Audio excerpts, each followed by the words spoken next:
with most stuff, I was late to the party with my guest today, and the way that I got into his music was probably as random as it gets. Came across an Instagram post, and Instagram does work sometimes, you know. An Instagram post of his about I think it was about buying an Austin Allegro with streaming royalties. And now, like, my old man, rest his soul, he was an Austin aficionado back in the days of, like, kind of like my sort of formative years, really. And he like had a succession of Austin 1800, Maxi, Princess, and Maestro, and it was that one that I crashed soon after I passed my test. And I think that sort of stopped his love affair with Austin's. He never got hold of the Allegro, I've got to say that, and that was kind of like the domain of our neighbours across the road. So sort of buying the same mustard coloured one would have been a bit sort of weird.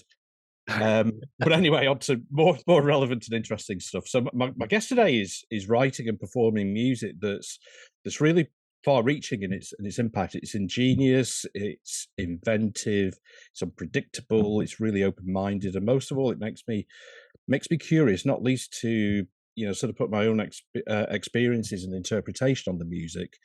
It really sort of challenges me in a good way. Sort of one song, you got this sort of really sort of soulful banger and weeper that explores what it means to grow up in a world that dehumanises, and then the next I'm in this sort of trippy, distorted underground village and everything else that's in between and around about, and that for me is what it's all about. It's brilliant stuff. He's just released, along with Beth Orton, a cover of Leonard Cohen's wonderful track from the 70s called "Who by Fire," which sort of complements his two albums, EPs and singles.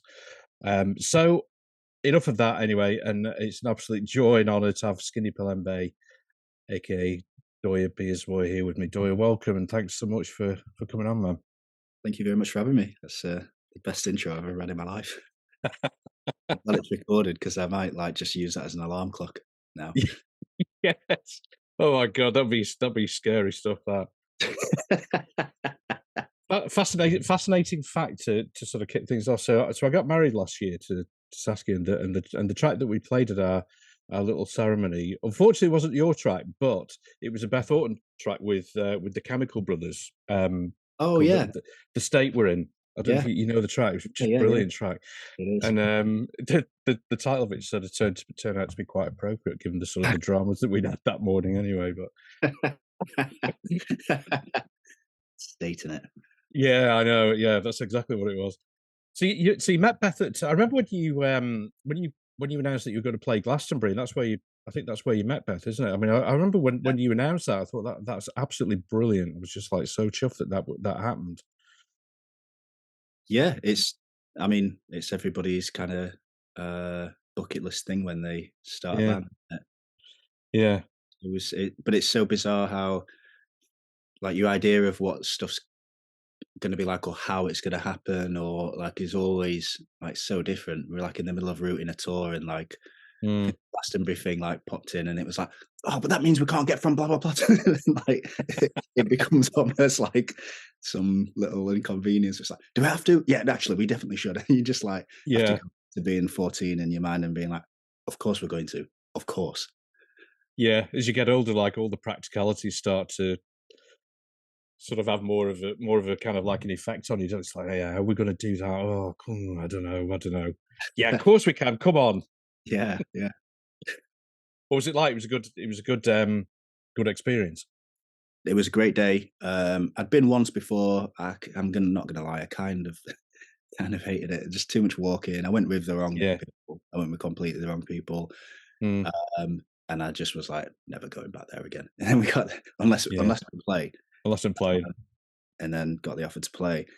And then we played every day, which was great. We played the Crow's Nest. There were loads of nice little coincidences where, like, when the first EP I ever put out, I pressed it myself through that Future Bubblers Brownswood kind of incubator scheme thing. And I just had a bit of trouble trying to like get it into record stores because, like, what record stores are like, it's ultra cool and they're all kind of scary. And then they are, even now I still think the same. But Alex Patchwork, who was like my mentor on that program, he took me down to Sounds of the Universe, which in my mind was like the coolest, scariest one. And Yeah. Carl, who worked behind the desk, was like, "Yeah, play one side of it." And yeah, after like 15 seconds, it was just like, "Yeah, man, how many you got? I'll take them all." And just like, really? So Wow. then I went back to some of the other stores and I was like, "Yeah, Sounds of the Universe have just took 30 units. Do you want any?" And they're like, yeah, we'll take some as well." And then eventually, like, shifted them all, but all because of Sounds of the Universe. And Carl, who runs it, was also working at the Crow's Nest stage at Glastonbury. So when we Mm. got, he was the one who picked us up in a buggy, and I'm just like, "Oh yes, lovely, nice little like full circle moment." Yeah. Don't have to Uh, do all the walking. It's yeah, getting Oh, in the you buggy still have now. to do loads and loads of walk, even with the buggies. But so like played Friday, 2 hours getting your stuff there, 2 hours getting it back to the van. Saturday, same thing again. Didn't see anything. And then I think it was like Saturday afternoon, we got caught in like trying to get somewhere. We'd done an interview. My girlfriend's like, "No, it'd be quicker if we go this way." I'm like, "I'm not sure." "No, I definitely will." Then there's the whole like pass thing where it's like, "Oh, well, you can't use this pass to get through this particular gate, but you can, you Oh know." god. So then we're already late to see the one thing I wanted to see, and then got stuck in the middle of like a Tom Grennan crowd, I think it was, Oh yeah. boiling, and I just walked too much. And I was just like, "I hate Glastonbury, hate it. There's no toilets. Nobody's wiping their ass properly. Like they can't be because I haven't seen any toilet paper. Like I just, you know, Was it like this was like your proper meltdown? yeah, this is my diva Yeah. moment." And then we, and then on the Sunday morning, a little bit grumpy, got up early, uh, got there, got to the real backstage, like the the Illuminati backstage, Yeah, where yeah. everything is flushing properly and it's all great. And I'm just like, yeah, it's great, nice one. We bumped into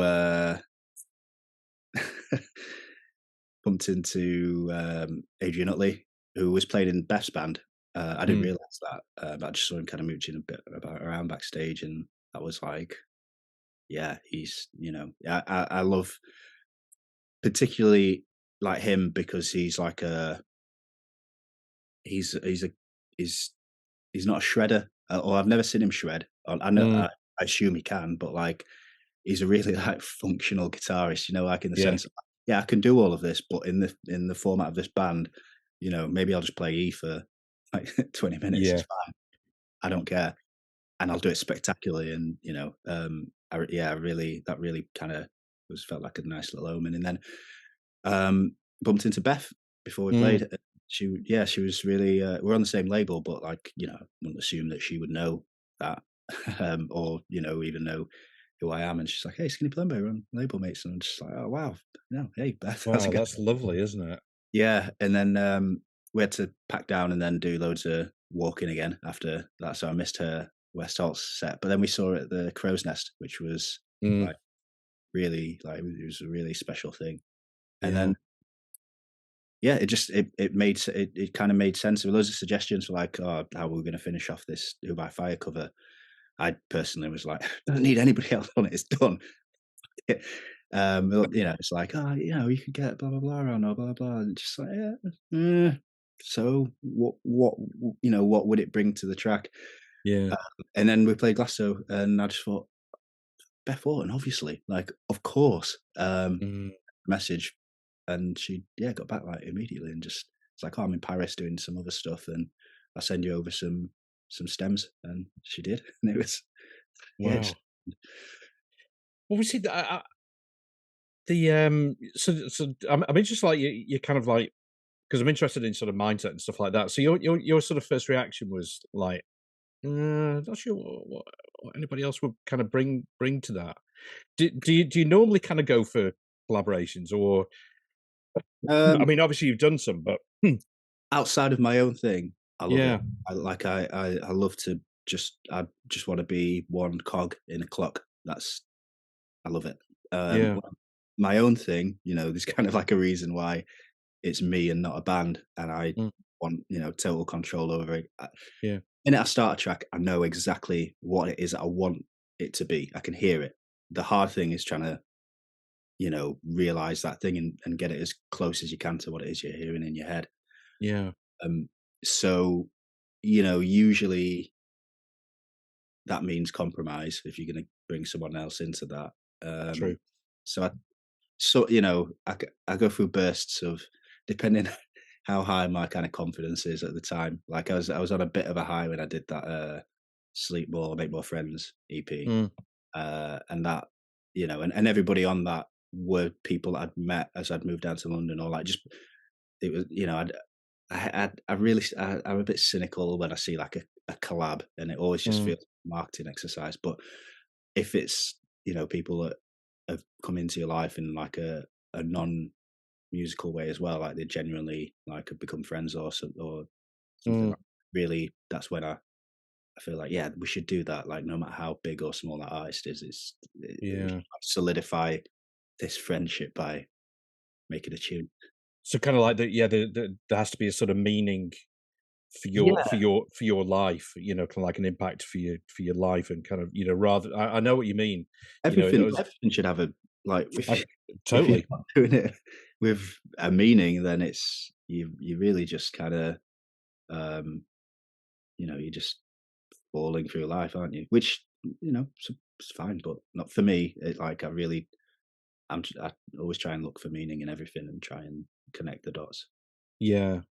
I think that's right. I mean, I think, for me, did having that kind of meaning, as I mean, it's always been like that for me, but definitely as I've got older, it's become, almost like the first thing. Well, it is the first thing. It probably always should be the first thing, but sometimes you do get it's easy to get sort of distracted from that, isn't it? Yeah, yeah, definitely. Whether it's like, if you get sort of commercial, kind of pressures, and sort of resist to have to sort of resist that, or whatever the reason, sometimes I don't know. I always try and remember what I don't know. Like in my memory, I always remember, like in my mind, I kind of, when I think of myself when I was sort of like 4 or 5, it was saying like that guy was really sound. I really like that version of Yeah, myself. So I always just try and put myself back in that little body and just think, what would he think of yeah. this thing?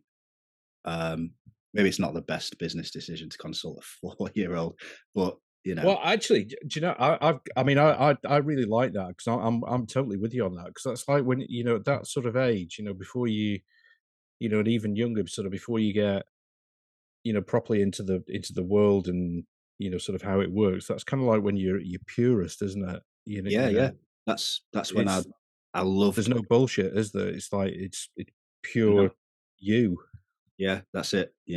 That's when that's like when I first heard Johnny Cash and Wu Tang, and like just equally like enamored with both of those things. And that's you know, that's when you're 16, Yeah, that you've got a bit of, I don't know what the word is, but there's other forces that kind of sway the way that you think and what definitely. might be cool or not, and you might not think about it the same way.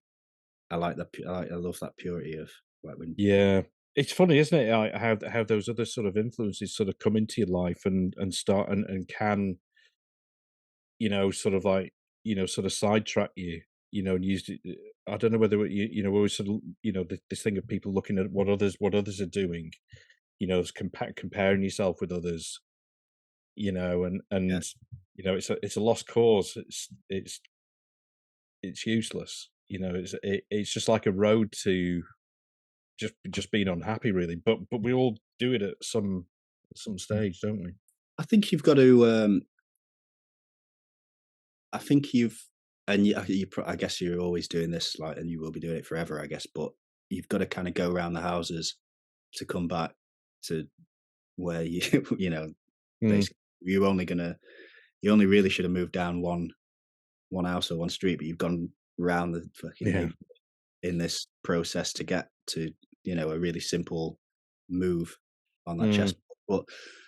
Um, but you never know why you should have took that simple route if you don't do all all the other stuff. I always feel like that with albums and like and releases where you know to just to get back just to get the final product, I had to go through a million different iterations Yeah. of what I thought I wanted it to be or what's cool, and then like it just you find you just suddenly find yourself kind of like back where you started, and you're like, oh yeah, if I just did this, but it doesn't make sense if you had just done this. You need to learn the lesson, I guess. Yeah. Yeah. I mean, it's interesting, like, what you were saying about your the way that you kind of your ideas, what you want it to sound like, and then it's the kind of the sort of the execution of it. Yeah, yeah. Kind of bringing it. I mean, do you think that's when some of those sort of other forces sort of come in? I don't know. I like to like for every song that I ever make, I always think there are 1,000 different versions or Mm, avenues that you could take it. I like to at least open a few of those doors and just see what it sounds like yeah. before kind of settling on the real one. But um, yeah, the more that I do this, the more kind of tools and like the more tools I get to my in my arsenal, and Mm, the more that I work with people that I kind of I'm working with Paul Littlewood, who he mastered the first EP. Known him mm, forever. Used to work at the studio. Well, he works at the studio that I've been going to since I was like 16, and then he started working there yeah. as well. Um, and he's great at kind of um, just reminding you that like the song is king. The song will show you what avenue to go. Like it will literally lead Yeah. itself. Don't just because you want to see what it sound like as a drum and bass track, you can do that, but it will end up just follow the track kind of thing. Yeah. Yeah, And it's those sort of people that you trust that kind of have that say, that you're, in your life and in your, in sort of what you're doing. yeah. To a point. We'll always start a track. We'll start an album and it'll be like, oh yeah, cool. We'll get halfway through. They've heard all the raw data, and then I'll be like, right, I'm off now for a bit. I'll see you in a couple of months, and then bring it back. And like, whoa, what happened to it? Why is it a trance album now?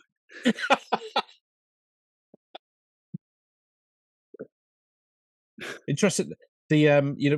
What you mentioned just a few minutes ago about, kind of hearing Johnny Cash and Wu Tang, when you were sort of young, and those sort of times, those sort of formative influences, when it literally sort of stays with you, whatever, whether it's music or kind of whatever you have. It's funny how those sort of things stay with you Yeah, yeah, and really, I still like now sort of remember stuff from. It's weird, so. I remember when I was 8 years, it's been 8 or 9 or something like that, and I was out on the field, on the school field behind my parents' house, playing football with my friends, and I wanted to go in, because I just had enough. I just wanted to go in. I was just tired or whatever. It was a classic thing of it. It was my ball, so I was gonna take it in. Oh, I think back now at that sort of thing, and it makes me cringe, But and just anyway, but with him. I just like, right, I'm going in, And anyway, so one of the lads that I was with, a friend, there were two brothers, and one of them went back to his mum and basically sort of told his mum that I told him to, when he said, can we not have the ball? That I told him to fuck off, right? It's your So ball, then man. his mum sort of comes over to my dad, tells my dad, and then so when I got back in, like my dad says, right, come up, my mum says, oh, your dad wants to see you. What have I done? Anyway, so he sort of like, he said, this is what's happened, blah, blah. And I was like, no, I didn't do that. And I didn't. I swear to God to this day, I never said it. But the thing You is, said it with your face and your body he's, language. yeah. So so he believed, like my friend's mum over me. And that's still, that was like, Christ, that was like over 40 years ago. And it stuck with me. I Do you never know what? forget. And it causes me sort of issues around trust. I was thinking about a really similar sort of thing the other day. You know, when you, where was I? I was at the bus stop and I think my phone had died, and it was just like, oh well, now I have to think. And not, um, and I was thinking about I'd gone round to family friends down the road, and I took a bunch of Pokemon cards. They had some as well, and we were playing and whatever. And Mm, like really nice, really cool family. I really liked them, and I'd got this little I'd got a rip in my jacket on like the inside of the sleeve, and I mm, you started using it as like a little. I just put stuff there. That's where I kept stuff rather than in the pocket. I just felt like it looked really cool. Like if I was yeah. to leave somewhere and just like shove some stuff up my sleeve and walk off. Um, I, I put I put my I put my Pokemon cards up my sleeve and then walked off. Must have must have gone back again, and I just forgot about it, so I picked up her cards as well, thinking, "Oh, well, they're mine." Yeah. Took them home, and then, like, the minute that I'd, like, realised, I was like, "Oh, what am I gonna do? How do I?" 'Cause I just I never probably later on, like, as an adult, I probably nicked way more stuff, but, like, as a kid, I just like, why would I'd never do that. It's just not in my nature at all, and I Yeah. assumed that, like, my parents would know that's not in my nature at all, but like, the minute that I realized was the minute that her mum had called and been like, "I think Oh no. you've stolen these cards." And, like, I feel my dad was working in Africa at the time, and my mum and her mum both kind of, she's from Philippines, my mum's from Mozambique.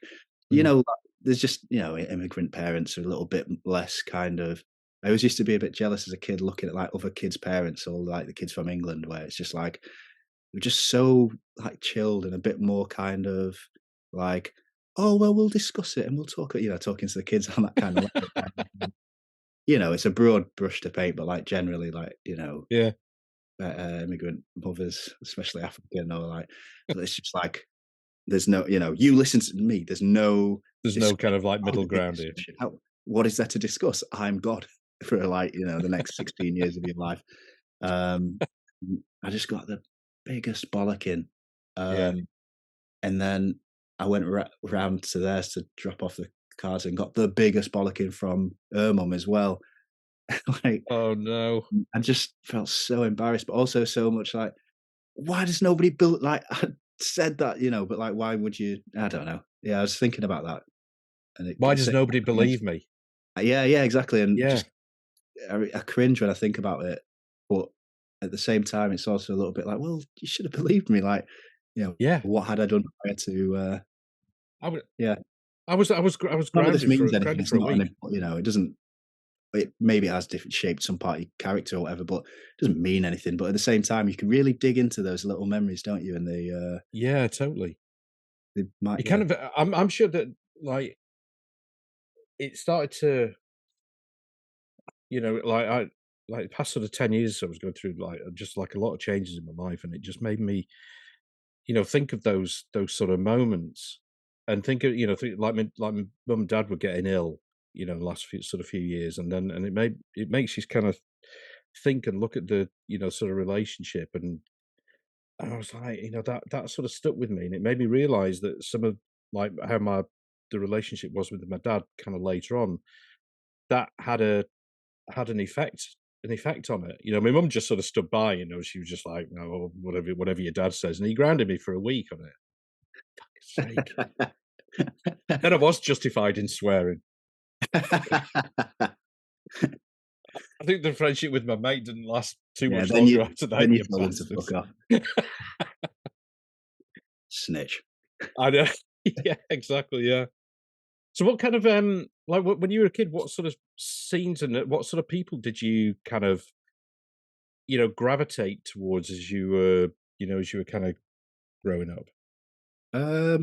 I think to start with, like my two older brothers, like 10 years older than me, so Mm, that kind of gap kind of makes them almost like a little bit like uncles in a way sometimes. So like yeah, that much that you really look up to them more than mm, you do like siblings of like closer to your age. So, and they were just really cool. They were like into all the freshest hip hop, and they were like breakdancing, and they had yeah, turntables and they both played basketball for England at some point. One of them went Wow. over to America to play college basketball. So like as a young kid, I was just mad into like everything American. Like the whole family was just like Yeah. into American stuff. It was quite weird. Like you'd open the door to our house and suddenly it just felt a bit like America.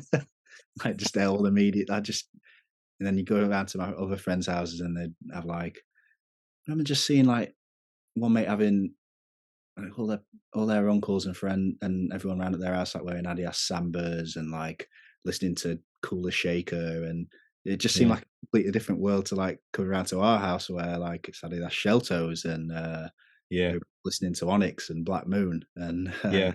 like Yeah. all this American Jerry Springer's just perpetually on the TV in the back. Just anyway, so that was like and basketball. Like I was just obsessed with it forever Mm. at that time, and then sort of yeah, around sort of like teenage years, got mad into skateboarding, Mm. and then that was just like a whole other passport into like a different into every like all Well, music because of the yeah. skate videos. That was like, I remember getting Flip Sorry, the skate video, and it opens up with the Stooges, I Want to Be Your Dog. And Mm. just that same feeling that I'd had as a kid, like much younger, and hearing Teenage Kicks on like an advert, like Yeah. I just didn't know what to do with myself. I remember just like running around and just like launching myself into the walls and just jumping up, and like I just didn't know, like it like ignited this feeling that I'd Yeah. felt yet.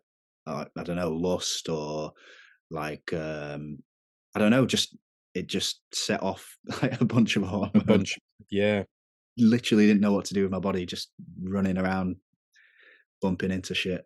Um, and the same thing with that, except now I had a skateboard, so it was like the first time I heard "Now I Want to Be a Dog." It was I just wanted to just ran straight out the house with my board and just caned it down the road to the skate park with it Brilliant. just looping in my head, and you just wanna you just turn into like a missile. I was just like, just Brilliant. yeah, that's and it yeah, it was great for that. And but equally, like the cliche, I think it was called Freedom Fries, or like one of those videos had um, "To Love Somebody" by Nina Simone, and the same Mm. thing, like just in a different way. It's just I'd not really dug into Nina Simone and much at that point in time. Yeah. Still, like it's a bit advanced for someone like it's 15 or whatever, but um, it was just it's unbelievable, that tune. It's funky, but it's also like Yeah. melancholy. It's just um, there's just so many of those big parts in skate videos where the tune just makes it. I Yeah. think Yeah. the first one's on Flip Really Sorry is Handsome Devil by the Smiths. And again, like you're kind of still at an age there where you're not you haven't got a filter for like what you like and what you don't. It's just completely across the board. Why Can't I Be You by The Cure was another one that was on a video, and then but Mm. then that intro to one of the Motorhead albums, you know, where it's like a bell, it's like bong, and then it just is this monologue about, do you know Oh, what I'm about? yes. I know the one you mean. Yeah, like I know the one you mean. I'd like be skating into town with like headphones on, just listening to that on repeat. Yeah. And so yeah, that was great. And we had a Yeah, mate that's called sorry, I was just gonna sorry to interrupt. I was just gonna say that it's really interesting how kind of skating. I mean, I was never really kind of into skating, but I can totally sort of see it, how it just kind of encompasses so many different styles of music, where you could, you can see like sort of skating videos being accompanied by so many different I mean, you wouldn't get that like with cricket no, or no, that's or yeah. golf or something like that, or even kind of like sort of cycling, but like skating, particularly, I think because it's such a sort of powerful physical thing, and you almost get that physicality from music as well. I don't know. It's Yeah, they go hand in hand, and everybody like I had loads of mates in different kind of scenes and stuff, but like all the loads of like the most kind of open minded kids in the town were always skaters or BMXers. Um, mm, I, yeah, and I'm not. I guess maybe music is part of that. I don't can't really say why, but um, yeah, that had a massive effect on, I guess, everything that I started to make afterwards. But we had a friend called James Miller, rest in peace, and uh, he was he was really cool skater who we all kind of looked up to. He was like in the year below us as well, but he was still just like effortlessly cool. And Yeah. a few years later, once we'd kind of like fallen out with skating, and a few of that gang and then a few people from another like kind of played football and stuff. We like started picking up instruments and playing like just doing house parties and playing gigs for each other. And he got in with, I think the guitarist left from a band called Neon Plastics, who were Mm. local, and they'd done quite well. They'd like signed to Blow Up Records, and then they'd had a song on Need for Speed, which are like, that's if you got a song on Need for Speed, and Yeah. that's like locally, like you're God. Yeah. Yeah. Well, um, they're really cool band. Pat Goss was the singer. I think Anna Pryor's younger sister was in that band as well. Anna Pryor plays in Metronomy. Mm. Um, Kate Pryor, who's a really good illustrator now. And Mm. so yeah, Miller, the guitarist dropped. I think he'd like dropped out of like a European tour, and we were all 15, mind. They're a bit older, and Miller got the job like for playing guitar for Neon Plastics on tour in Italy, and Wow. just yeah, it was God. We're all so jealous. That's like coolest kid who's a little bit younger than us as well is off to like Italy with these, and like you'd see it was like MySpace times as well. So like saw all these like photos of them all getting fucked up in Italy, and you're just like, fuck, Oh, it's so cool. How's this 15-year-old lad like yeah. You try to say, yeah, I'm really allowed to be pleased for part him. of Really this? pleased. Yeah, yeah. Um, that was like, I mean, that was quite inspiring. Mm. Uh, that was really cool. Was that like a turning point for you, almost? Like it kind of inspired you to go forward with what you were doing. um, I was already in a band where we were all by that point in time, we were all like, I remember the drummer saying, it's really grim actually, but I remember him saying like, "Oh, if we don't, we had a real us against the world kind of thing. It's like if we don't Mm. make it, I- I'm I'm offing myself. This is because but like obviously not, but that that camaraderie is just unbelievable. Like that kind of brothers in arms thing. Yeah.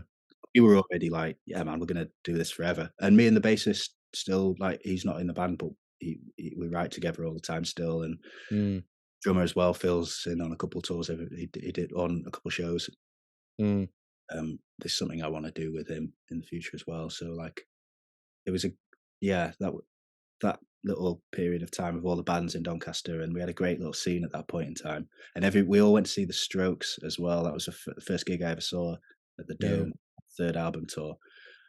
And there was like all my best friends now were all in that venue, but we didn't know each other. There was like one kid I Right. knew skate, introduced to a kid who I knew from like growing up, and then they started a band, and then like just everybody sort of like came together. Just sort of came together. Yeah, in the mosh pit of that gig, which is It's great. funny. It's funny. I mean, I remember maybe when is it now? Maybe a year or 18 months ago.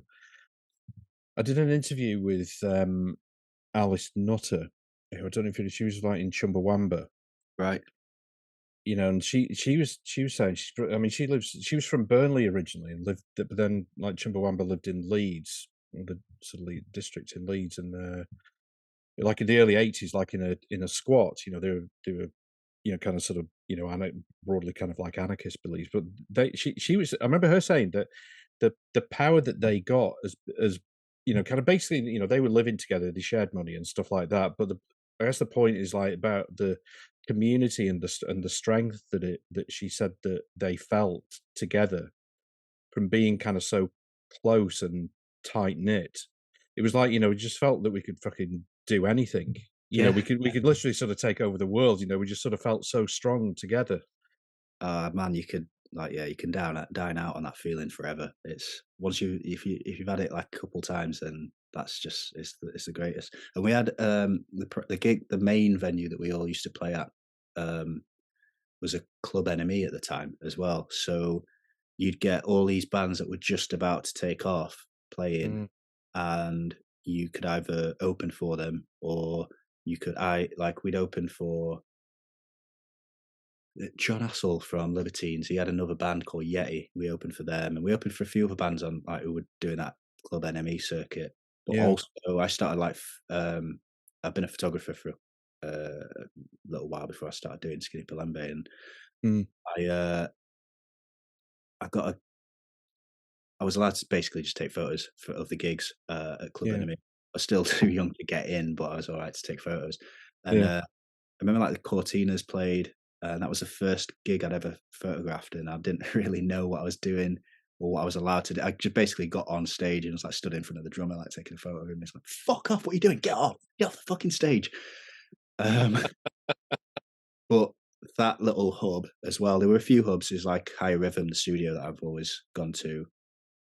That's like just been a little place where loads of great people like come out of it as well, and that Priory as well, Club Mm, Enemy. We all it was just a little. There's a few people who set up these like little nests where like young kids could just get get fucked up get fucked up. and but also be really creative as well. And Yeah. yeah, it was the best. Really good. I mean, that's I just think that those are kind of such important times, and yeah, there's really sort of something in that. I guess I don't know. I sort of feel it more, I guess, because the stuff is feels generally the world sort of feels so sort of splintered and stuff that I think those sort of times just feel like more important. That we sort of remember. We remember those. Yeah, I guess so. I'm again, maybe I'm being a bit cynical, but I imagine that number one, uh, well, it's the maybe it's rose tinted glasses a little bit as well. Um, you won't, you remember the best of You do remember the best, yes. me and Danny, who like Danny is, I write with him quite a bit. We grew up, we've been like friends since we were 4. We're just always like reminiscing about like funny times at school. And then I've just done a few started helping out on this workshop where we're doing songwriting in schools.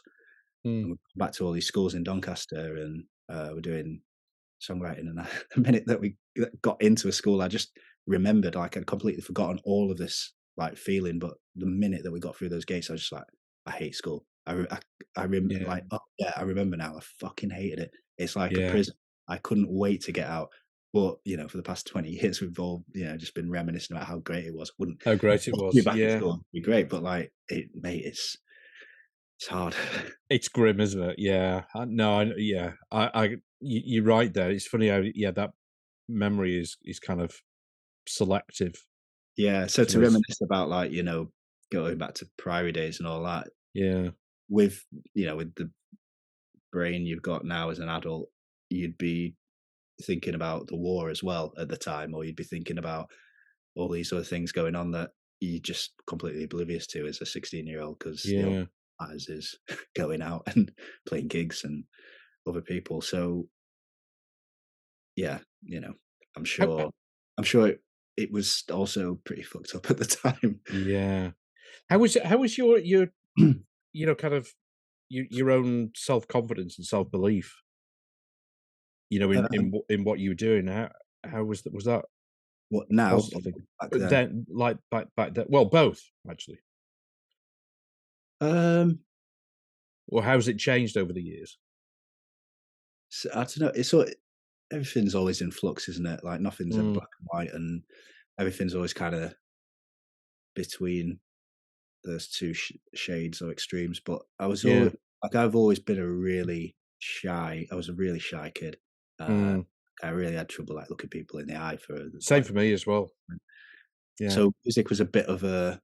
I guess that I get I get to control.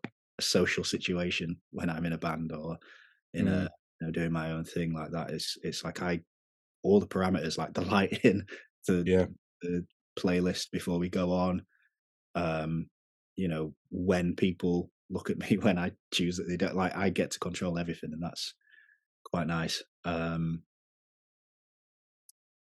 But I think,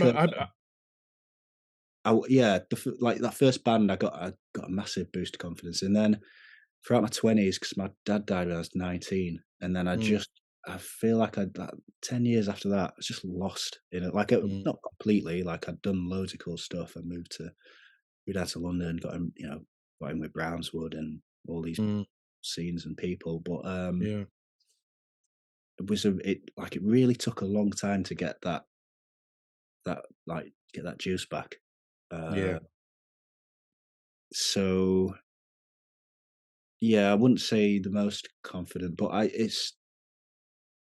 I went on a tour just recently after my own tour with the band Witch, who were one of my favourite mm, bands ever, the 70s rock legends. Um, and in a lot of ways, like, I really shouldn't have taken that gig because I was doing my own tour.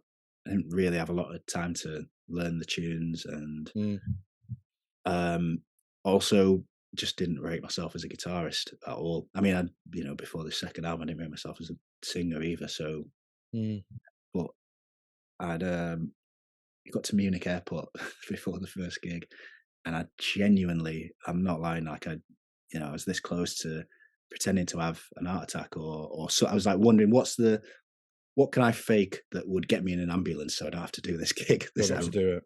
It was just the word. It's the most nervous I've ever been in my life for anything. Mm, It's like the first day of school kind of thing. mm, It all went, I didn't fake having a heart attack, and it ended up going. yeah, And so, but it all, yeah, it worked. It was fine. serious. It Yeah, was it was great. So um, I got a real, I got yeah, I don't know, that one tour in a few different ways gave me a lot of juice.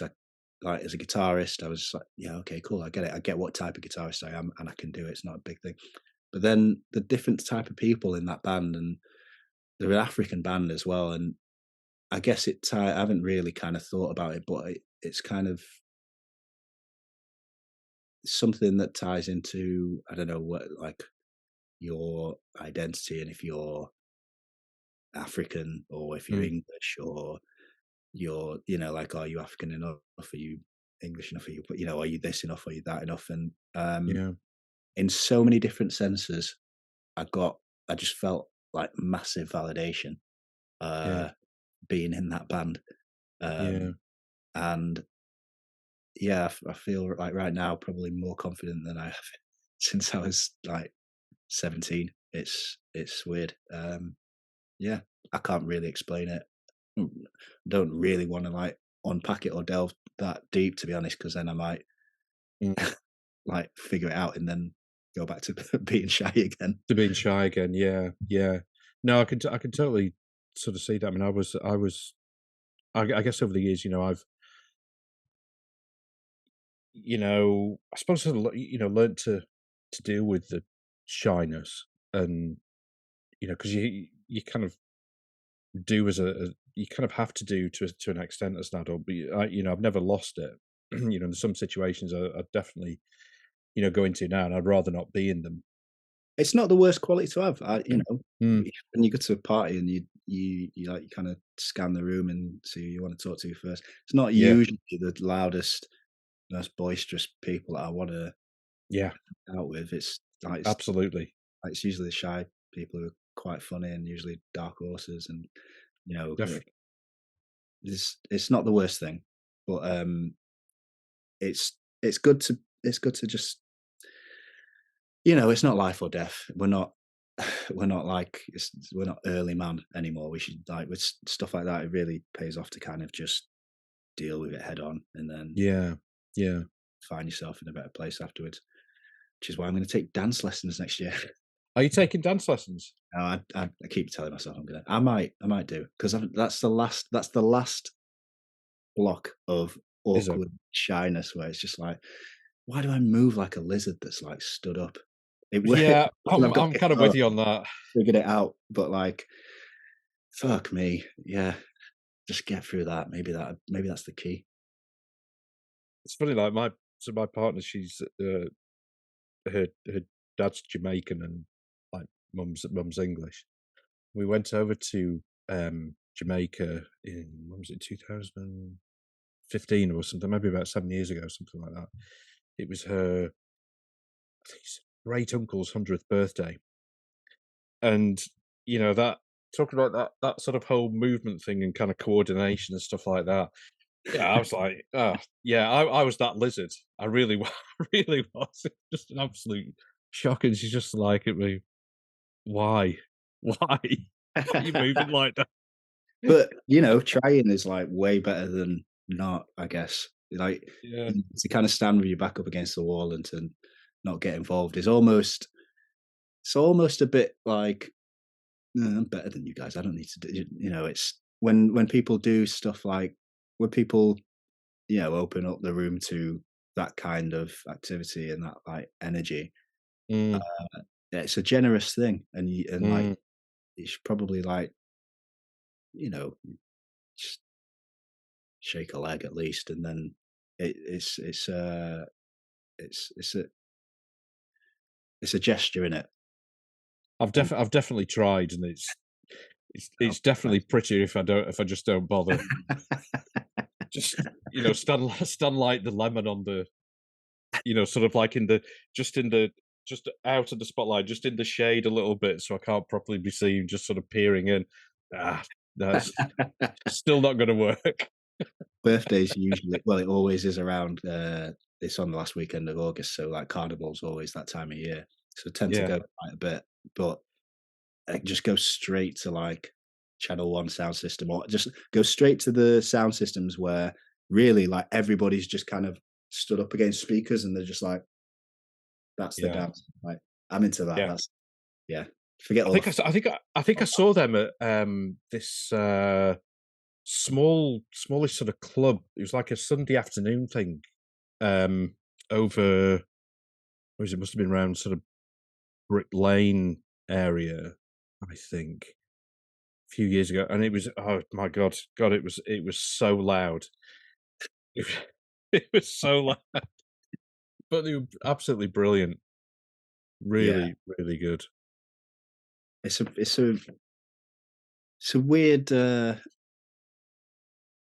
It's like almost like a perfect type of music where Mm, it's so much movement and it's so cool, but it's also so like it's so postmodern at the same time. Like to like be reconstructing tracks and have like this different version of it that's dubbing off and doing all this mad stuff that like that on a head level that's like it's just amazing, but on a body level mm, it's great and how it it's not that demanding of you like physically if you want to like yeah. move to, you can just nod your head and that Yes.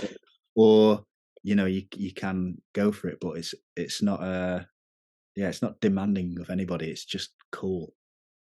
So Yeah. yeah. Yeah, the head nodding sort of works as the sort of the cool thing, and also, in case she's just sort of too embarrassed at your body movements as well. It's just it's more meditative and it's kind of way more so much more forgiving than like or it's way more inviting and generous in my mind than like say soca for like that Yes. that really like asks a lot of you as a listener. Yeah. But For it's funny, isn't it? Like with dance and stuff like that, well, with music, how it can, just sort of create these sort of involuntary, sort of movements in yeah, you.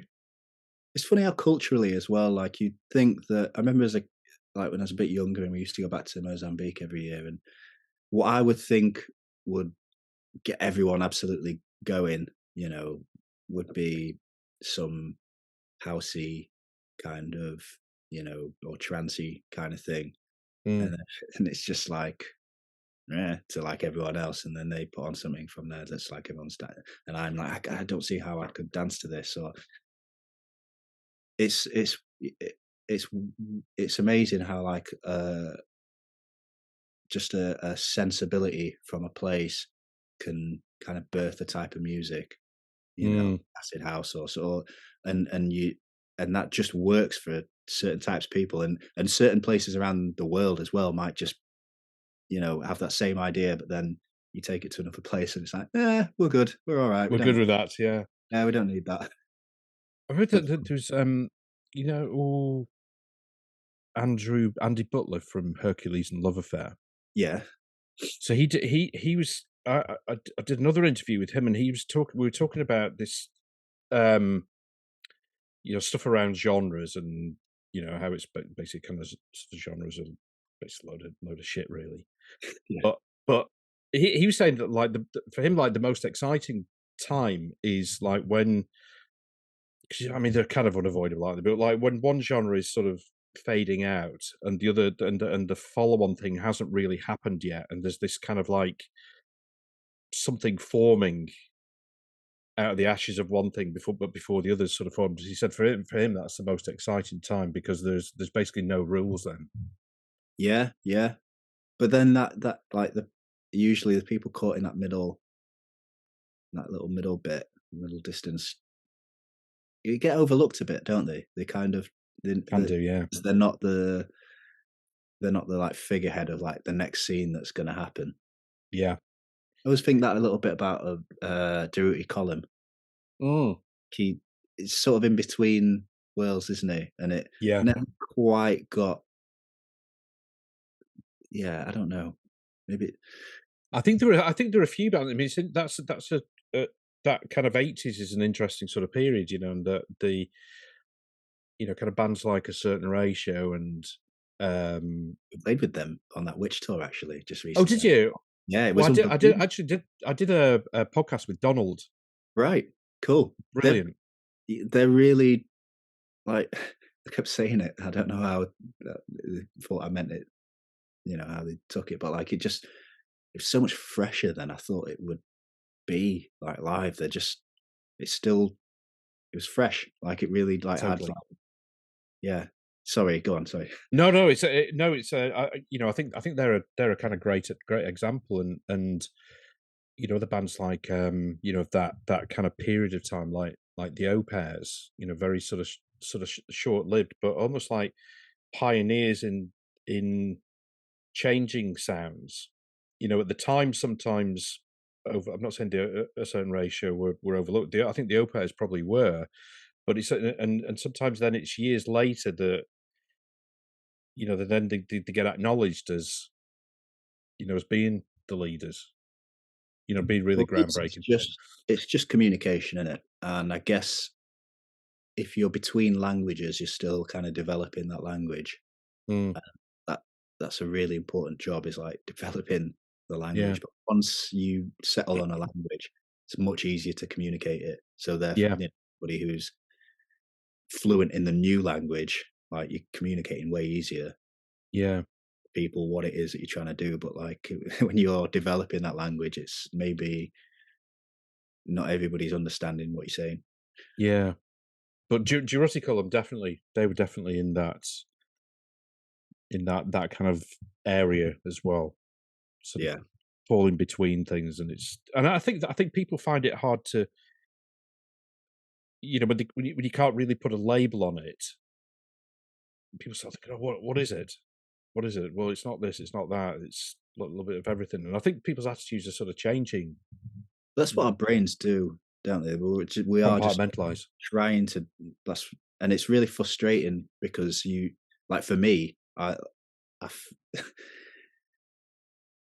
the I want to I feel like I'm getting away from the thing that I originally was doing, but like no, this is definitely the course. And then like a year later, it's like no, that is this. I'm just constantly like in flux between what the sound is or what and Mm, the when you know sometimes you see a band and they've just got a sound and they're going to do that to death and that's great and it's also a lot easier maybe I don't know in some ways people to get what they're doing whereas sometimes like am I communicate like it's a little bit like being back at school in a weird way. It's just like I don't think people understanding what I'm saying. Am I communicating this well enough? I don't Mm, want to communicate. I don't want to say it in a simple way, but it almost feels like people aren't getting what I'm saying. In a yeah. but and you could compartmentalize it and be like, right, I'm only going to do it in this way now. But then that's really boring, and it just wouldn't feel right.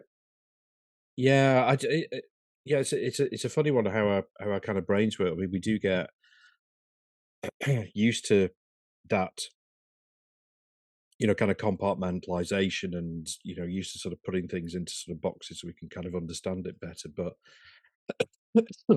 creatively, it's not, you know, there's only a few bands who I think can sort of play a certain style and keep doing that. Yeah, yeah, exactly. Also, it's just you overthink stuff, don't you? It's it's quite nice to be busy enough to not really have the time to overthink it and just get on with it. And then every album is literally just a snapshot in time of where you are in that point in time. And if you're all right with that, then you can get on with it, and it makes it a lot easier. It's just like, yeah, it's time for the annual photo to be taken. Take it, move on.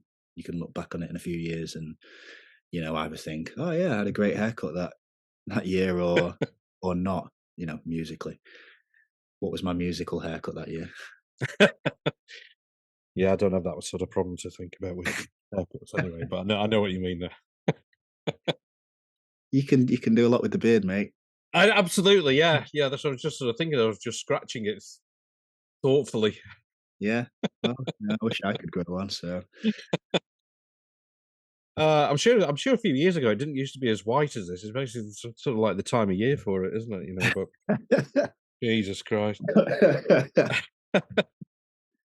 Anyway, so we're about what 7 months after the album is that it? came out now, I guess. Oh Is that wow. about right? It All is right. about, isn't Okay. it? It was Wow. April, wasn't it? Yeah. Yeah. April, May. Yeah. All right. In my mind, I thought it was like it's been like a year and 7 months. It just seems so far away and Does it? yeah, we're just thinking about the next one and the one after that. It, it How d feels how do you how do you forever. f how do you sorry to interrupt. No, That was sorry. really rude then. No, No, it's all right. I was just waffling. just meandering. How does it feel looking back at Uh, at at at at that one and also your first one? How do you feel looking back? you need a bit of distance, don't you, in the kind of Yeah, rear view mirror? Otherwise, it's a little bit too close. But um, it's it, I'm starting to be able to just look at those pictures of like where I yeah, was and kind of just accept it for what it is. And it's quite nice when I do now, as opposed to like maybe a year ago or whatever, where I was just in the middle of making an album and freaking out and like wondering what the hell doing. yeah, Uh, so like now I can look back on it and yeah, it's cool. I'm pretty chuffed with them. yeah, I started this next album. It's been a bit reactionary to like what I'd done with the last one, and thinking like, oh man, it's so you can't really move to it. You can't really dance, and I kind of learned that a bit with like Witch. Is like it was a really generous thing being on stage with them and just watching Jaggery be like really generous with like the music in terms of like how it allows people to move. Like he's still doing there's still Sabbath riffs in there, and he's still got weird lyrics, and mm, but like it's a really generous thing to let people move. And then I can't. I'm not sure how much you can dance to to that second album or the first, but that's fine.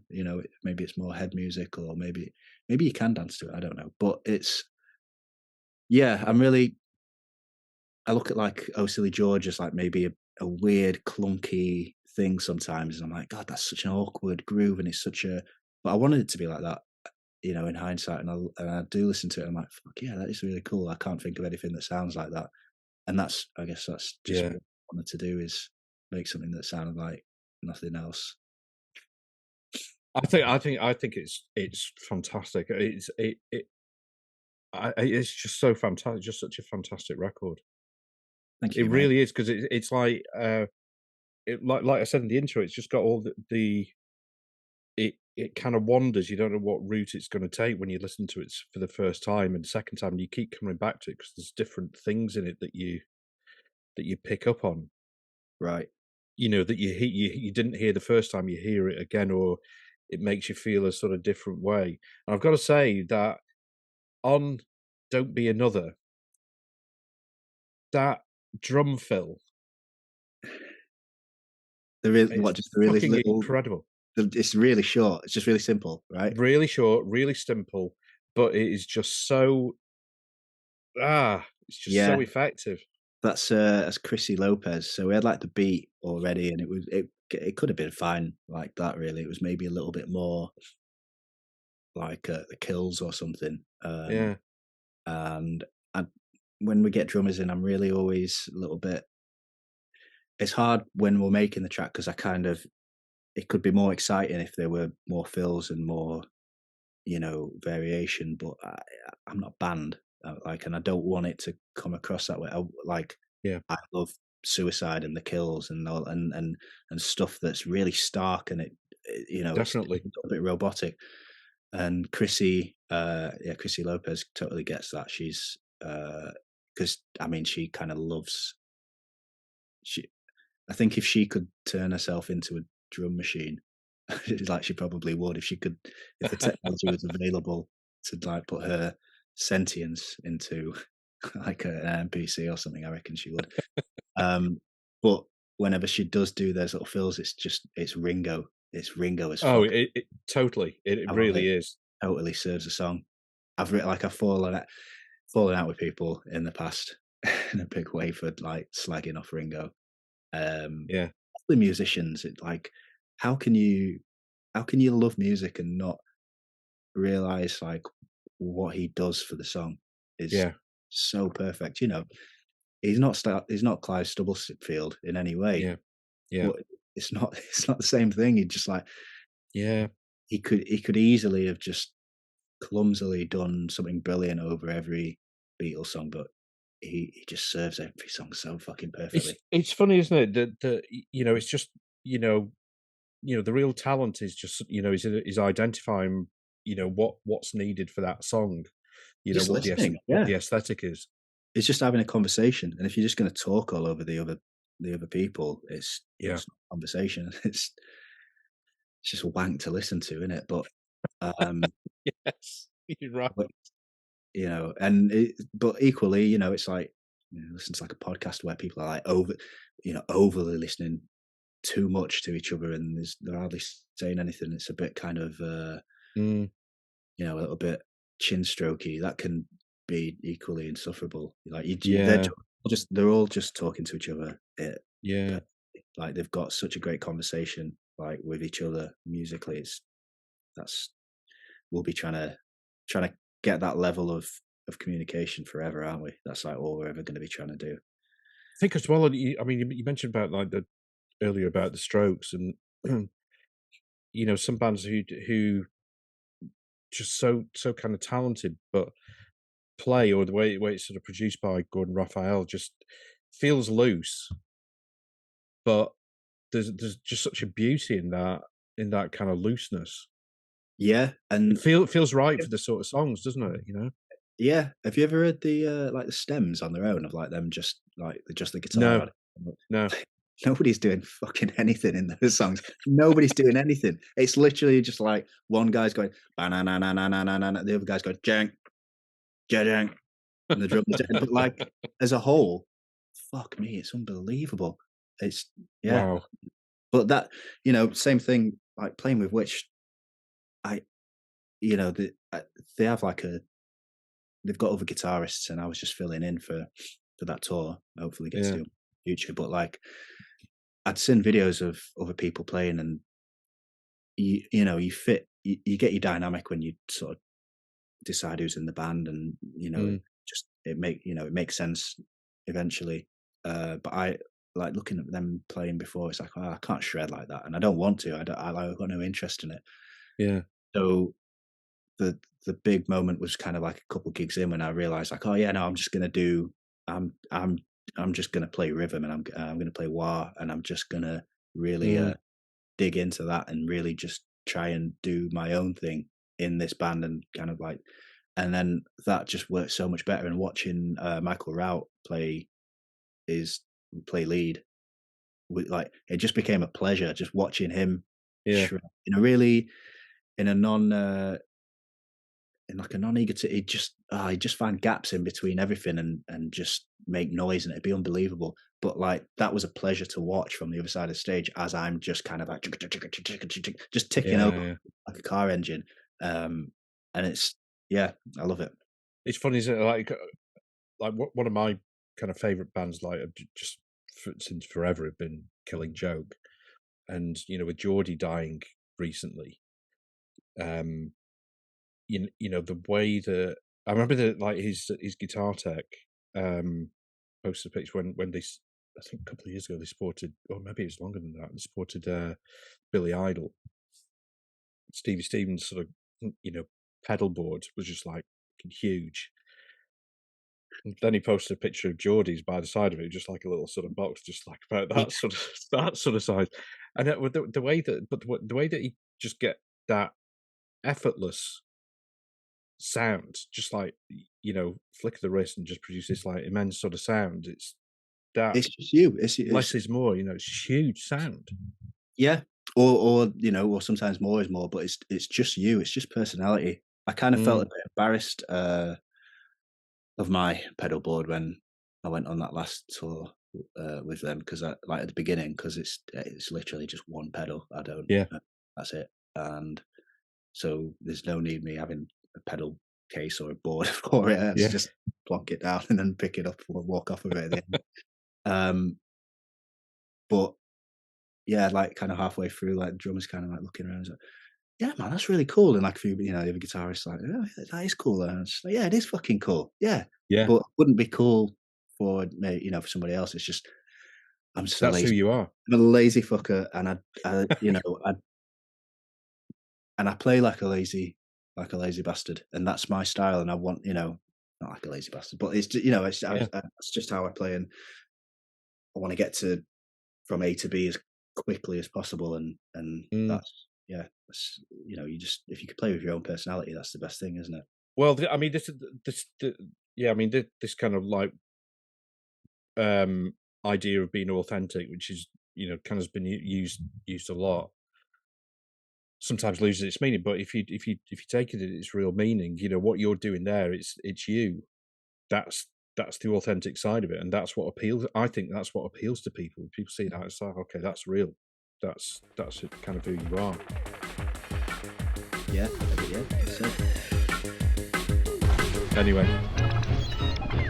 lovely to talk to you. Thanks so much, Toya. Really great. Yeah, thanks Really for great. yeah, been great to chat.